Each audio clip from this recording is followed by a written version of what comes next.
Hi friends, welcome to my channel Sairam competitive exams. ఇంకా channel ఎవరైనా subscribe చేసుకోకపోతే subscribe చేసుకోండి, లైక్ చేయండి, షేర్ చేయండి. మార్చిలో మెగా డిఎస్సి నోటిఫికేషన్. నిరుద్యోగులకు విద్యాశాఖ శుభవార్త. మొత్తం 16,347 ఉపాధ్యాయ పోస్టుల భర్తీకి సన్నాహాలు. మెగా డిఎస్సికి మార్చిలో నోటిఫికేషన్ ఇచ్చేందుకు ప్రణాళికలు రూపొందిస్తుంది. ఎలాంటి న్యాయపరమైన చిక్కులు లేకుండా నోటిఫికేషన్ ఇవ్వాలని విద్యాశాఖ యోచిస్తుంది. డిఎస్సితో మొత్తం 16,347 ఉపాధ్యాయ పోస్టులు భర్తీ చేయనున్నారు.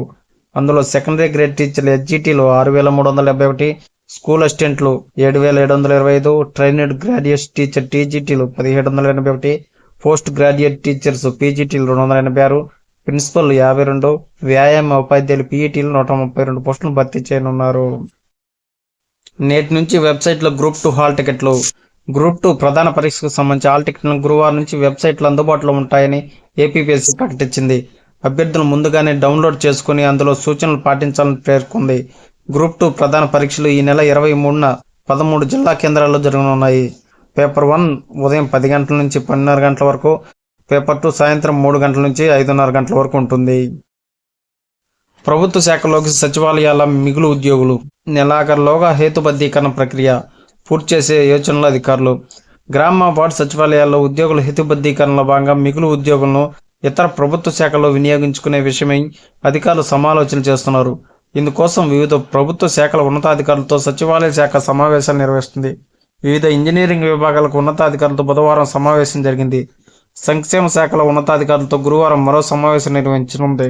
ఈ నెల 15న సచివాలయ ఉద్యోగుల సంఘాలకు చెందిన 17 మంది ప్రతినిధులతో సచివాలయాల శాఖ మంత్రి, కార్యదర్శి తదితరులు వేరువేరుగా సమావేశమై హేతుబద్ధీకరణపై వారి అభిప్రాయాలు తీసుకుంటారు. నెలాఖరులోగా ఈ ప్రక్రియ పూర్తి చేయాలని అధికారులు భావిస్తున్నారు. రాష్ట్ర వ్యాప్తంగా 15,004 గ్రామ వార్డు సచివాలయాల్లో 1.27 లక్షల పైగా ఉన్న ఉద్యోగులకు బాధ్యతల నిర్వహణ, ఇతర పాలనా వ్యవహారాల్లో గందరగోళ పరిస్థితులు ఉన్న కారణంగా హేతుబద్ధీకరణ ద్వారా వ్యవస్థలు సరైన మార్గంలో పెట్టాలని ప్రభుత్వం నిర్ణయించింది.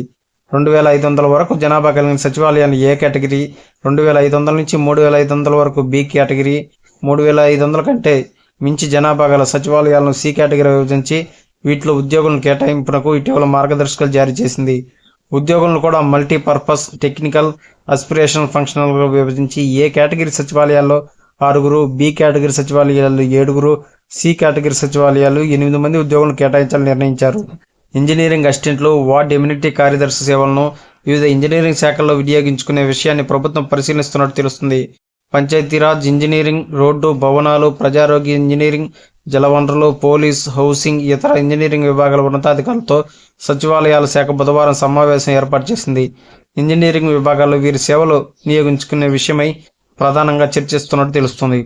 సచివాలయాల్లో వెల్ఫేర్ అసిస్టెంట్ సేవలను ప్రభుత్వ సాంఘిక వెనుకబడిన, గిరిజన, ఇతర సంక్షేమ శాఖల్లో వినియోగించుకునే విషయమై సంబంధిత శాఖల ఉన్నతాధికారులతో సచివాలయాల శాఖ గురువారం సమావేశం ఏర్పాటు చేసింది. ఉద్యోగులను సచివాలయాలకు కేటాయించగా మిగిలిన మరికొందరు ఉద్యోగులను అస్పిరేషనల్ ఫంక్షన్లుగా గుర్తించి ఆధునిక సాంకేతికపై వారికి శిక్షణ ఇస్తారు. Okay friends, thank you. All the best. Video నచ్చితే లైక్ చేయండి, షేర్ చేయండి, సబ్స్క్రైబ్ చేయండి.